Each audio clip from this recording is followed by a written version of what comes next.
সৌদিগামী যাত্রীদের সবচাইতে হয়রানির নাম হচ্ছে তাকামুল সার্টিফিকেট। এই তাকামুল সার্টিফিকেটের জন্য অনেকজনের টিকিটের ইস্যু করছে, আগে সমস্যা হচ্ছে, ভিসা লাগতেছে না, প্রচুর হয়রানি হচ্ছে তাকামুল সার্টিফিকেটের জন্য। এটা সরকারি ফি অনেক কম, কোনো কোনো এজেন্সি নিচ্ছে বা কন্ট্রাক্টের কথা বলে নিচ্ছে 20,000 30,000। আপনারা কে কত টাকাতে নিচ্ছেন জানি না।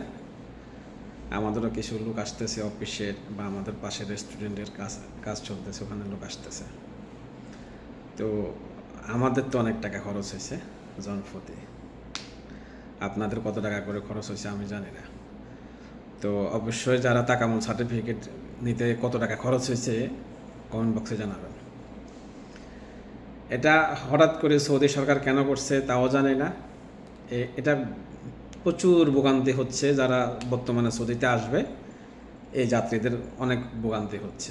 তাকামুল সার্টিফিকেট, তার মধ্যে এই থাকার সমস্যা, কারো পড়তেছে রাজশাহী, কারো ঢাকায়, কারো ঢাকার বাইরে, এই বিভিন্ন হয়রানির শিকার হচ্ছে। কেউ কেউ একবার দুইবার গিয়েছে করতে, ইন্টারভিউ দিতে, ফেল মারছে।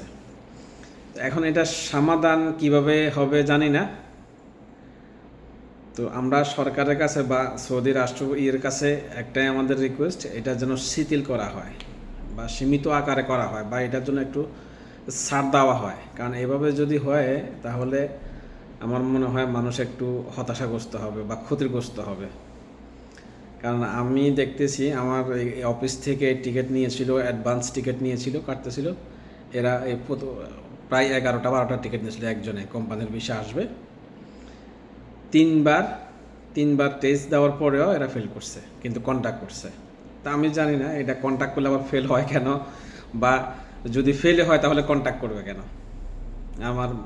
আমার জানা নেই। যদি আপনাদের জানা থাকে তাহলে অবশ্যই জানাবেন কমেন্ট বক্সে। তো আমাদের একটা রিকোয়েস্ট, এটা যেন একটু শিথিল করা হয় বা এটা যেন একটু সহজভাবে করা হয়।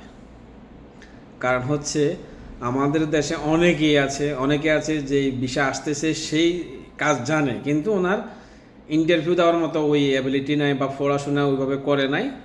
সমস্যা হচ্ছে এই জায়গায়, এই জন্য ইন্টারভিউ দিতে গেলে ফেল আসতেছে, কিন্তু উনি কাজ জানে।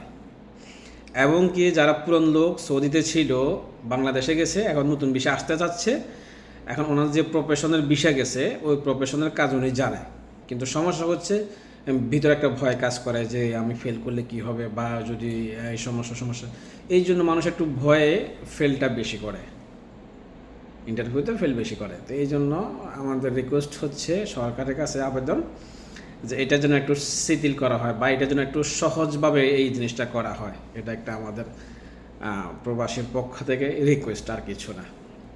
আল্লাহ হাফেজ, ভালো থাকবেন। সালামু আলাইকুম রহমতুল্লাহ।